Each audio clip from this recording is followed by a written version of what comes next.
Pernah nggak sih teman-teman kalau misalnya udah bikin konten setiap hari konsisten, udah di editing bagus, tapi nah kadang juga teman-teman bingung nih kok belum bisa monetisasi ya. Dan juga buat teman-teman yang udah monetisasi, kenapa sih ada video kalian satu atau nggak dua itu nggak ke data dan jumlah penayangan itu nggak bertambah ya. Nah, siapa yang kayak gitu guys? Ayo, udah ngupload setiap hari tapi jumlah untuk penayangan jam tayang itu nggak tambah-tambah. Nah, jadi ada 4 alasan kenapa teman-teman itu bisa terjadi buat YouTuber pemula. Sebelum itu, hello guys, welcome in Faris Binong. Nah, jadi kali ini gue mau sharing ke kalian kalau misalnya gue dulu pernah kayak gitu dan gue udah menemukan solusi, dan teman-teman bukan harus sih ya, teman-teman bisa sih belajar dari gue sendiri, dan teman-teman jangan sampai gagal jadi YouTuber. Pokoknya teman-teman di sini harus berhasil lah intinya lah.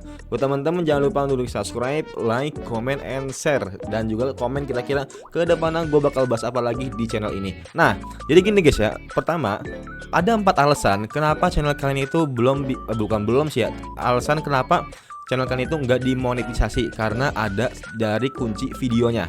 Videonya teman-teman ada 4 alasan, yaitu pertama, teman-teman ketika ngambil video itu ada watermarknya. Nah, karena kan sering teman-teman bikin apa kayak upload gitu. Nah, cuman teman-teman itu masih ada watermarknya.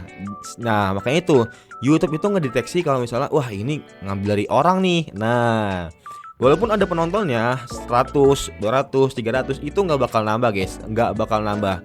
Ingat ya, ini watermark dari video aslinya, oke? Dan kalian itu kalau misalnya sampai ketahuan, wah udah.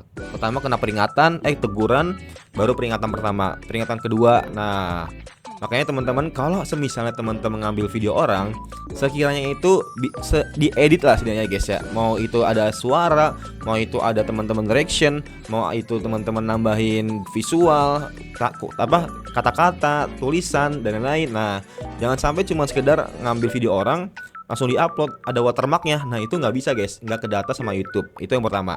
Yang kedua, teman-teman ketika teman-teman pengen banget bikin re-uploader, nah konten re-upload, teman-teman itu cuma plek aja, nggak diedit sama sekali. Nah, bedanya kalau yang tadi sebelum itu ada watermarknya, sekarang walaupun nggak ada watermark ya, tetap aja bakal kebaca kalau misalnya kalian itu ngambil video orang. Karena ya YouTube tuh pinter guys, nggak sebodoh-bodohnya yang kita kira. Walaupun kalian itu udah nyari di bahasanya video-video yang sekiranya itu jarang banget dan nggak mungkin YouTube sampai tahu gitu. Nah, makanya itu ya nggak bakal ini sih, nggak ketahuan, pastinya ketahuan gitu. Makanya teman-teman sebisa mungkin ketika teman-teman ambil video orang atau re-upload, setidaknya ada kata-kata yang ditambahin atau soundnya atau enggak visualnya. Nah, masih banyak kok contohnya kayak gini contohnya. Nah, misalnya ini. Nah, ini kan ngambil nih dari videonya YouTube-nya Bang Zawin.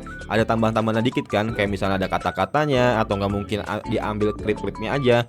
Dan jangan lupa ditambahin untuk source-nya dari YouTube-nya siapa diambil, karena biar tahu orangnya itu sumbernya itu dari mana videonya. Pertama, kedua buat ngehargain orang yang udah bikin video itu, karena kan bikin video itu nggak gampang. Oke. Nah, yang ketiga, teman-teman ngambil video yang bukan original. Nah, maksudnya original tuh apa bang? Nah teman-teman, konten yang original itu konten yang teman-teman ambil itu dari HP teman-teman langsung, atau dari video yang teman-teman tag langsung dari HP kalian, dari device kalian. Kalau misalnya teman-teman ada yang nggak ngambil dari konten original, setidaknya dari upload. Oke. Nah, jangan sampai ketika ada selebgram cantik, teman-teman ambil videonya, habis itu teman-teman pindahin ke YouTube. Mungkin ada yang berhasil, dan itu presentasinya itu dikit banget ya, dikit banget. Nah, dikit banget, dan kemungkinan untuk naiknya kebaca algoritmanya itu nggak dikit doang juga sih. Nah, kadang ada juga kan yang udah ngambil video orang dimasukkan ke YouTube, ada juga yang ke up. Nah, tapi kan pertanyaannya satu, kira-kira orang yang bikin video itu ridho apa enggak? Nah, ikhlas atau enggak kira-kira videonya itu diambil sama orang itu. Makanya sebisa mungkin teman-teman kalau misalnya bikin video itu dari original langsung, dari teman-teman langsung, dari tag video yang teman-teman lakuin. Oke, yang terakhir, teman-teman sebisa mungkin jangan sampai bikin konten gambar nih. Konten gambar dijadiin video. Nah, ini tuh mungkin kalau gue pribadi ya, gue jarang nemuin.